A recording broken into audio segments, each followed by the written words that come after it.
Hormones other than sex hormones. Hormones क्या होते हैं? हार्मोन केमिकल सब्सटेंसेस होते हैं जो कि हमारी बॉडी के अंदर जो भी चेंजेस हो रहे हैं उनको करने में, उनको होने में हेल्प करते हैं। कुछ हार्मोन्स ऐसे होते हैं जो सीधा अपना जो सीक्रेशन है वो कहाँ करते हैं? ब्लड के अंदर सीक्रेट करते हैं। जैसे हमने अभी पढ़ा था कि मास्टर ग्लैंड जो होती है, मास्टर ग्लैंड किसको बोलते हैं? पिट्यूटरी ग्लैंड को। पिट्यूटरी ग्लैंड हमारी बॉडी की जो दूसरी ग्लैंड्स है जो सेक्स हार्मोन्स रिलीज़ करती है उनको कंट्रोल करती है। तो अब दूसरे इसके अलावा कौन से हार्मोन होते हैं सेक्स हार्मोन्स के अलावा, उनके बारे में अब हम पढ़ेंगे। There are other hormones that are secreted by endocrines gland in the body like thyroid, adrenal and pancreas etc., which control and coordinate the working of various organ growth and development। तो sex hormone के अलावा कुछ और दूसरे hormone भी होते हैं जो कि एंडोक्राइन ग्लैंड्स है हमारी बॉडी में, जैसे कि thyroid gland, adrenal gland, pancreas, ये सीक्रेट करते हैं और ये हमारी बॉडी के जो डिफरेंट अलग अलग ऑर्गन्स हैं वो अच्छे से वर्क कर सकें, वो अच्छे से डेवलप हो या उनकी अच्छी ग्रोथ हो, उसमें भी ये हेल्प करती है। With this background you can therefore understand that. और इसी नॉलेज के साथ हम ये चीज़ समझ सकते हैं कि when a person has a very big and bulging throat he is suffering from goitre, a disease due to the deficiency of the hormone thyroxine produced by the thyroid gland. अगर किसी पर्सन के जो throat है, जो गला है, अगर मान लो वो बहुत ही बड़ा हो रहा है और वहाँ जैसे अजीब सा कुछ लटका हुआ सा भी बड़ा फील होता है, तो वो एक बीमारी है। उस बीमारी का नाम है गॉइटर। ये बीमारी कब होती है? जब हमारी बॉडी के अंदर थायरॉक्सिन हार्मोन की डेफिशिएंसी, कमी हो जाती है हमारी बॉडी के अंदर, तब हमें ये गॉइटर नाम की बीमारी हो जाती है, जिसको हिंदी में गेंगा रोग भी बोलते हैं। ये थायरॉक्सिन हार्मोन जो है वो थायराइड ग्लैंड प्रेजेंट सीक्रेट करती है। जैसा अगर इस डायग्राम में आप देखोगे तो थायराइड ग्लैंड कहाँ पर है? हमारे गले के अंदर।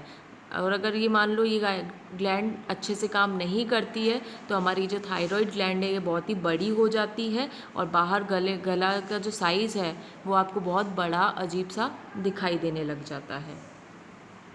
When a person is suffering from sugar problem, it means that his pancreas is not producing sufficient quantities of insulin hormone। अगर किसी पर्सन को शुगर की प्रॉब्लम हो जाती है, शुगर की बीमारी, डायबिटीज़ जिसको हम बोलते हैं, अगर किसी पर्सन को वो हो जाती है, इसका मतलब क्या है कि उसके जो पैनक्रियाज है, जैसे डायग्राम में देखो ये पैनक्रियाज कहाँ दिख रहे हैं? यहाँ पर। ये जो पैनक्रियाज है अगर ये अपना काम अच्छे से नहीं करते हैं, इनकी एक हार्मोन बनाते हैं जिसका नाम है इंसुलिन। अगर इंसुलिन हार्मोन सफिशिएंट क्वांटिटी में नहीं बनता है तो शुगर की बीमारी हो जाती है। Similarly, there is another hormone, adrenaline, which helps the body to adjust the stress condition, like when one is angry or other tension. Activity of thyroid and adrenal gland is controlled by the pituitary gland. इसके अलावा एक hormone और होता है जिसका नाम है adrenaline. Adrenaline hormone क्या करता है? हमें जब स्ट्रेस होता है, टेंशन हो जाती है, तो ये हार्मोन हमारे उस स्ट्रेस को एडजस्ट करने में हेल्प करता है। तो ये जो दूसरी जो ग्लैंड्स है जैसे थायराइड ग्लैंड, एड्रेनल ग्लैंड, इनको कंट्रोल करने का काम कौन करता है? पिट्यूटरी ग्लैंड इनको कंट्रोल करने का काम करती है। फिर नेक्स्ट है what happens in case of insects and frog. अब ह्यूमन बींग्स में तो हमने पढ़ लिया कि इस तरह की ग्लैंड्स होती है, वो कंट्रोल करती है। अब हम ये पढ़ेंगे कि जो इंसेक्ट है या फ्रॉग है उनके अंदर कैसे इन चीज़ों का कंट्रोल करा जाता है। As mentioned in chapter 9, many drastic changes take place in the life history of an insect and the frog during the process of metamorphosis। ये जो मेटामॉर्फोसिस का जो मेटामॉर्फोसिस होता है इसके बारे में हमने पिछले चैप्टर में पढ़ा था। इसके अंदर बहुत ही सडन चेंजेस आते हैं कि पिछली जो स्टेज थी लाइफ साइकिल की वो अगली स्टेज से बिल्कुल अलग होती है। तो ये एकदम से जो इतने ज़्यादा ड्रास्टिक, इतने ज़्यादा सडन चेंज जो आते हैं किसी इंसेक्ट या फ्रॉग की लाइफ हिस्ट्री में, वो इस मेटामॉर्फोसिस के प्रोसेस के कारण होते हैं। In insects metamorphosis is controlled by the insect hormone. तो इंसेक्ट के अंदर भी हार्मोन होते हैं और ये जो मेटामॉर्फोसिस का प्रोसेस है ये इन्हीं हार्मोन से कंट्रोल होता है। In case of frog it is controlled by thyroxine hormone. Frog के अंदर भी थायरॉक्सिन हार्मोन होता है, जैसे हमारी बॉडी के अंदर भी पढ़ा था ना हमने thyroxine hormone, thyroid gland release कर रही थी उसको, उसी तरह इंसेक्ट फ्रॉग के अंदर भी थायरॉक्सिन हार्मोन होता है। Presence of iodine is water is a must for the production of thyroxine. Same हमारी तरह ही है, जैसे हमें बोला जाता है आयोडीन युक्त नमक खाना, आयोडीन वाला नमक खाना है ताकि हमारे जो थायराइड ग्लैंड है वो अच्छे से वर्क कर सके। सेम फ्रॉग के साथ भी होता है, अगर वाटर के अंदर आयोडीन सफिशेंट क्वांटिटी में अवेलेबल है तो ही थायरॉक्सिन हार्मोन अच्छे से प्रोड्यूस होगा। If the water in which tadpole growing does not contain sufficient iodine, the transformation of tadpole into an adult cannot take place. तो जिस टैडपोल क्या है, फ्रॉग तो एडल्ट होता है, तो उससे जो पिछले वाली स्टेज होती है उसकी, वो होती है टैडपोल। तो अगर मान लो जो टैडपोल जिस पानी में है उसके अंदर सफिशेंट आयोडीन नहीं है तो टैडपोल का एडल्ट में बदलना पॉसिबल नहीं होता है, वो एडल्ट में नहीं बदलता है। Even in case of human, iodine is important for the thyroxine hormone. हमारे बॉडी के अंदर भी, ह्यूमंस में भी थायरॉक्सिन हार्मोन इम्पॉर्टेंट है, और थायरॉक्सिन हार्मोन बनने के लिए क्या चाहिए होता है, आयोडीन चाहिए होता है। It is for this reason that the consumption of iodise salt is recommend. इसीलिए आपको बोला जाता है कि आयोडीन युक्त नमक ही खाना चाहिए, जिस नमक के अंदर आयोडीन हो उसी को हमें कंज्यूम करना चाहिए। फिर next we are given a table जिसके अंदर हमें एंडोक्राइन ग्लैंड और वो कौन से हार्मोन सीक्रेट करती है, या उन हार्मोन्स के क्या क्या फंक्शन है, क्या काम करते हैं वो हमारी बॉडी में, वो बताया हुआ है। सबसे पहली जो ग्लैंड है दैट इज़ पिट्यूटरी ग्लैंड, इसको मास्टर ग्लैंड भी बोलते हैं। मास्टर ग्लैंड इसको इसलिए बोलते हैं क्योंकि बाकी जो भी ग्लैंड्स हैं हमारी बॉडी की उसको कंट्रोल करती है। पिट्यूटरी ग्लैंड जो हार्मोन सीक्रेट करती है, इसके अंदर बेसिकली ग्रोथ हार्मोन होते हैं जिसको GH नाम से शॉर्ट में लिखा जाता है। ग्रोथ हार्मोन जो होते हैं इनका जो काम होता है, ये पिट्यूटरी ग्लैंड थायरॉक्सिन के प्रोडक्शन के लिए थायराइड ग्लैंड को कंट्रोल करती है, उसको स्टिमुलेट करती है, मतलब कब उसको सीक्रेट करना है ये बताती है। ये उसकी नॉर्मल ग्रोथ को हेल्प करती है, नॉर्मल ग्रोथ जो होती है हमारी बॉडी की उसको कंट्रोल करती है। और जो दूसरी एंडोक्राइन ग्लैंड्स है उनको कंट्रोल करती है, उनकी एक्टिविटी को कंट्रोल करती है, इसीलिए इसको मास्टर ग्लैंड बोला जाता है। मास्टर का वर्क क्या होता है, दूसरों को कंट्रोल करना, उनको गाइड करना, तो पिट्यूटरी ग्लैंड भी यही वर्क करती है। Next gland is thyroid gland. Thyroid gland जो हार्मोन सीक्रेट करती है उसको बोला जाता है थायरॉक्सिन। थायरॉक्सिन का काम होता है रेस्पिरेशन और ग्रोथ रेट को कंट्रोल करना, और अगर थायरॉक्सिन की कमी हो जाती है बॉडी में तो उससे एक बीमारी हो जाती है जिसको बोलते हैं goitre. Next gland is adrenal. Adrenal gland adrenaline hormone secrete करती है। एड्रिनलिन हार्मोन हमारी बॉडी के अंदर हमारे ब्लड में करेक्ट सॉल्ट बैलेंस बना के रखता है, ब्लड प्रेशर को कंट्रोल करता है और बॉडी को स्ट्रेस से लड़ने में हेल्प करता है। पैनक्रियास इंसुलिन हार्मोन सीक्रेट करता है, ये हमारी ब्लड के अंदर जो शुगर का लेवल है उसको मेंटेन करता है। अगर किसी पर्सन की बॉडी में इंसुलिन की कमी हो जाए, इंसुलिन हार्मोन की कमी हो जाए, तो उसको डायबिटीज़, जिसको हम शुगर की बीमारी बोलते हैं, वो हो जाती है। So this table is important, आपको इसको लर्न करना है। नेक्स्ट हमें एक एक्टिविटी गिवन है। इस एक्टिविटी में जैसे आपके घर के अंदर कोई नमक का पैकेट पड़ा होगा, उसको अगर आप देखोगे ध्यान से तो उसके ऊपर लिखा होता है कि इसके अंदर क्या चीज़ है, आयोडीन है। तो आयोडीन का क्या काम होता है, आयोडीन हमारी जो थायराइड ग्लैंड है उसको थायरॉक्सिन हार्मोन सीक्रेट करने में हेल्प करता है। So this is all about endocrine glands. Next topic is reproductive phase in humans. The production of gametes starts earlier in female than in males. जो gametes हैं, mail और female gametes, that is sperm and egg, तो egg का जो production है generally females में वो जल्दी स्टार्ट हो जाता है as compared to males. In females this phase begins 10 to 12 years of age, while in males it begins at 13 to 14 years of age. तो ये जो गैमेट्स का प्रोडक्शन है ये जनरली फीमेल में 10 to 12 ईयर की एज में स्टार्ट हो जाता है, जबकि मेल के अंदर 13 to 14 ईयर्स की एज में ये स्टार्ट होता है। However the production of gametes last for a much longer time in males than in females. लेकिन फीमेल के अंदर स्टार्ट जल्दी होता है, ख़त्म भी जल्दी होता है। मेल्स के अंदर स्टार्ट लेट होता है और ख़त्म भी लेट होता है। In females, the reproductive phase generally lasts up to the age of 45 to 50 years. This period from the onset of puberty to the age of 40 to 45 to 50 years is marked by a specific event repeated almost every month, more specifically 28 days. ये जो period होता है जिसके अंदर puberty से start होके जो phase है ये 45 टू 50 ईयर्स की एज तक चलता है और ये लगभग हर महीने रिपीट होता है, लगभग 28 डेज़ के आसपास। इस पीरियड के टाइम पे one ovum matures and is released by one of the ovaries once in about 28 days and the wall of the uterus become thick so as to receive the egg. ये जो period होता है इस time पे क्या होता है, एक ओवम जो है, ओवम क्या होता है, एग का सिंगुलर फॉर्म है ओवम, तो एक ओवम जो है वो मैच्योर होता है। तो हमारे बॉडी के अंदर 2 ओवरीज प्रेजेंट होती है, तो 2 ओवरीज में से किसी भी एक ओवरी से एक ओवम मैच्योर होगा, लगभग हर 28 डेज़ में वो मैच्योर होता है और हमारी जो यूटेरस की जो वॉल है वो थिक हो जाती है उस एग को रिसीव करने के लिए। इन केस अगर वो एग फर्टिलाइज हो जाता है तो उससे क्या हो जाती है, प्रेगनेंसी डेवलप हो जाती है।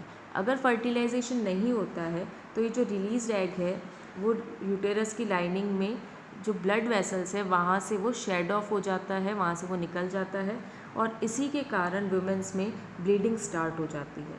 ये जो लॉस ऑफ ब्लड है इसको बोला जाता है मेंस्ट्रुएशन। मेंस्ट्रुएशन हर 28 डेज़ में होता है। जो फर्स्ट मेंस्ट्रुअल फ्लो होता है वो प्यूबर्टी की एज पर स्टार्ट होता है और उसको बोलते हैं मेनार, जबकि 45 टू 50 ईयर्स की एज पर ये जो मेंस्ट्रुअल साइकिल है ये बंद हो जाता है और इसका परमानेंट स्टॉपेज जो है वो कहलाता है मेनोपॉज। मतलब जब स्टार्ट होता है तो वो कहलाता है मेनार्क और जब ख़त्म हो जाता है वो कहलाता है menopause. Next topic is what determine sex of the baby. मतलब जो बेबी है डेवलपिंग वो मेल होगा या फीमेल होगा, लड़का होगा या लड़की होगी, ये कैसे पता चलता है या किस चीज़ से ये चीज़ डिसाइड होती है। In chapter 8 you learn that each body cell contains a nucleus which has chromosomes. Last chapter में हमने पढ़ा था कि जो सेल होते हैं बॉडी के अंदर उनके अंदर न्यूक्लियस होता है और न्यूक्लियस के अंदर क्रोमोसोम्स होते हैं। Every human individual, male और female, possess 23 pairs of chromosome. चाहे मेल हो या फीमेल हो, हर एक इंडिविजुअल के अंदर 23 पेयर्स होते हैं क्रोमोसोम के। पेयर्स मतलब जोड़े में होते हैं। टोटल कितने जोड़े होते हैं, 23 जोड़े होते हैं, जिसमें से 22 पेयर्स ऑफ क्रोमोसोम जो होते हैं वो सिमिलर होते हैं, एक जैसे होते हैं, जबकि जो 23rd वाला पेयर होता है वो डिफरेंट होता है और उसको बोला जाता है sex chromosome. In females, these chromosomes are 22 plus XX pair and in male these are 22 plus XY pair। देखो male 22 pair out of 23, 22 pair जो है 22 पेयर्स वो मेल और फीमेल के अंदर बिल्कुल सेम होते हैं। जो 23rd वाला पेयर होता है उसके अंदर क्या होता है, फीमेल्स के अंदर तो होता है XX और मेल्स के अंदर होता है XY। ठीक है, ये जो प्रोसेस है जिससे कि किसी पर्सन का सेक्स डिटरमाइन होता है वो कहलाता है सेक्स डिटर्मिनेशन। देखो यहाँ पे अगर देखोगे तो डिफरेंस क्या है, सिर्फ एक वाई का डिफरेंस है। मेल के अंदर वाई होता है जबकि फीमेल के अंदर दोनों ही एक्स होते हैं। तो ये जो प्रोसेस है जिससे हम पर्सन का सेक्स डिटरमाइन कर सकते हैं वो कहलाता है sex determination. In human beings the female has 2 X chromosome in the cells while the male has 1 X chromosome and 1 Y chromosome. Human beings के अंदर फीमेल के अंदर जो सेक्स क्रोमोसोम है वो दोनों क्या होते हैं, दोनों एक्स क्रोमोसोम होते हैं, जबकि मेल के अंदर जो क्रोमोसोम होते हैं वो एक एक्स होता है और एक वाई होता है। In a female all the produced ova possesses X chromosome whereas in the male the sperm produced are of 2 types, half possess X chromosome and half with the Y chromosome. तो देखो female के अंदर जितने भी ओवा eggs produce होंगे उन सब के अंदर एक्स क्रोमोसोम ही होता है, लेकिन मेल के अंदर जो स्पर्म प्रोड्यूस होते हैं वो 2 टाइप के होते हैं। फिर आधे जो होते हैं उनमें एक्स क्रोमोसोम होता है और बाकी के आधों में वाई क्रोमोसोम होता है। Thus the sex of the baby depends on the kind of sperm by which an egg is fertilized. That is, X-bearing sperm produces a girl, and if the egg is fertilized by Y-possessing sperm, a boy is produced. तो जो egg का जो fertilisation होना है वो अगर x chromosome वाला sperm उसको फर्टिलाइज करेगा तो जो बेबी प्रोड्यूस होगा वो गर्ल होगी। अगर वाई क्रोमोसोम वाला स्पर्म एग को फर्टिलाइज़ करेगा, तो जो बेबी प्रोड्यूस होगा वो बॉय होगा। सो बेसिकली कौन सा स्पर्म जो है वो फर्टिलाइज़ कर रहा है एग को, एक्स स्पर्म कर रहा है या वाई स्पर्म कर रहा है, तो उसके अकॉर्डिंग डिसाइड होता है कि जो बेबी है वो बॉय है या गर्ल है। देखो यहाँ पे डायग्राम में बता रखा है, male produce 2 type of sperm. ठीक है, ये मेल की बॉडी बता रखी है जिसके अंदर एक्स और वाई दोनों है। तो मेल जो है वो 2 तरह के स्पर्म प्रोड्यूस कर रहा है, एक एक्स टाइप वाले और दूसरे हैं वाई टाइप वाले। फिर यह है फीमेल प्रोड्यूस 1 टाइप ऑफ ओवा। फीमेल की बॉडी में क्या होते हैं, दोनों ही एक्स होते हैं। तो फीमेल जो ओवा प्रोड्यूस करेगी वो एक्स टाइप का ही होता है, उसके अंदर कोई वेरिएशन या टाइप नहीं है। Whether a baby is going to be a girl or a boy depend on sperm which fertilizes an ovum as shown in the following table and figures 10.6a and 10.6b। देखो ये जो बच्चा है वो girl है या boy है, ये डिपेंड करता है कि किस स्पर्म ने ओवम को फर्टिलाइज़ किया है। यहाँ पे हमें ये चीज़ टेबल और डायग्राम के फॉर्म में और अच्छे से बताई हुई है।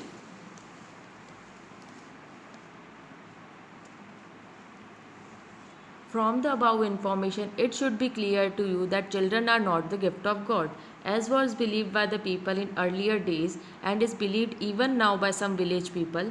It is a known scientific fact that parents are responsible for raising their family. Another fact which becomes clear is that the sex of the child, whether a boy or a girl, is not in anyone's hand. पहले लोग ये मानते थे कि children बच्चे जो होते हैं वो भगवान का गिफ्ट होता है, और या लोग गाँव में लोग ये मानते हैं, आज भी ये बात मानते हैं। लेकिन जो बेबी का बर्थ है या बेबी का जो जेंडर है मेल या फीमेल, ये कोई गॉड गिफ्ट नहीं होता है। ये डिपेंड करता है कि कौन से स्पर्म ने एग को फर्टिलाइज़ किया है। अगर एक्स स्पर्म एग को फर्टिलाइज़ करेगा तो बेबी जो होगा वो गर्ल होगी, अगर वाई स्पर्म फर्टिलाइज़ करेगा तो बेबी बॉय होगा। देखो यहाँ पे डायग्राम में बता रखा है, एग जो होता है वो तो हमेशा ही एक्स ही होता है, स्पर्म जो होता है वो एक्स भी हो सकता है और वाई भी हो सकता है। अगर फर्टिलाइज्ड एग में मतलब अगर एक्स वाला स्पर्म अगर इस एग के साथ जुड़ जाएगा तो एक्स बनेगा, और अगर ये वाई वाला स्पर्म इस एग के साथ जुड़ जाएगा तो एक्स वाई बनेगा। अगर एक्स है तो फीमेल बच्चा होगा, और अगर एक्स वाई है तो मेल बच्चा होगा। यही चीज़ यहाँ पर हमें डायग्राम से भी बता रखी है।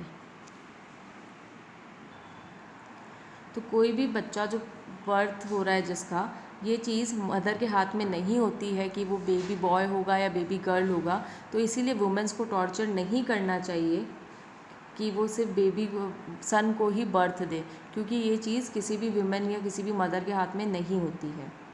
Next topic is reproductive health. Very often you would have heard your grand parents telling you that health is wealth. This saying is very simple words highlights the importance of health, the state of physical, mental and social well-being of an individual regarded as an individual health। कई बार आपने ये चीज़ कहते हुए सुना होगा कि health is wealth, health है तो ही सच्चा धन जो है वो आपका अच्छी हेल्थ ही है। अगर अच्छी हेल्थ है तो ही आप बाकी चीज़ों को एंजॉय कर सकते हो, otherwise everything is a waste. तो जो ये हेल्थ है, हेल्थ क्या होती है? हेल्थ एक ऐसा स्टेट है जहाँ पर हम फिज़िकली, मेंटली और सोशली स्वस्थ होंगे, अच्छे होंगे तो हम हेल्दी होंगे। सिर्फ बीमारियां नहीं होना ही हेल्दी होने के लिए सफिशेंट नहीं है, हमें मेंटली और सोशली भी एक्टिव और अच्छा हेल्दी होना चाहिए, तभी हम सही मायने में हेल्दी कहलाएंगे। कुछ फैक्टर्स बता रखे हैं कि जो गुड हेल्थ मेंटेन करने के लिए ज़रूरी है। सबसे पहला है proper nutrition and balance diet. हमें अच्छा न्यूट्रिशन वाला खाना और बैलेंस डाइट खानी चाहिए। पर्सनल हाइजीन, साफ़ सुथरा रहना चाहिए। डोमेस्टिक हाइजीन, हमारे घर का जो एरिया है हमारे आसपास का वो भी साफ़ सुथरा होना चाहिए। एडिक्वेट फिज़िकल एक्सरसाइज, हमें फ़िज़िकल एक्सरसाइज भी करनी चाहिए like yoga, running etcetera. Proper rest भी करना चाहिए और टाइम से सोना भी चाहिए, प्रॉपर नींद भी लेनी चाहिए। अच्छा फूड, वाटर और एयर लेनी होती है। Keep away from smoking, drugs and alcohol, हमें स्मोकिंग, सिगरेट इन सब से दूर रहना चाहिए, ड्रग्स नहीं लेने चाहिए, अल्कोहल, शराब भी नहीं पीनी चाहिए।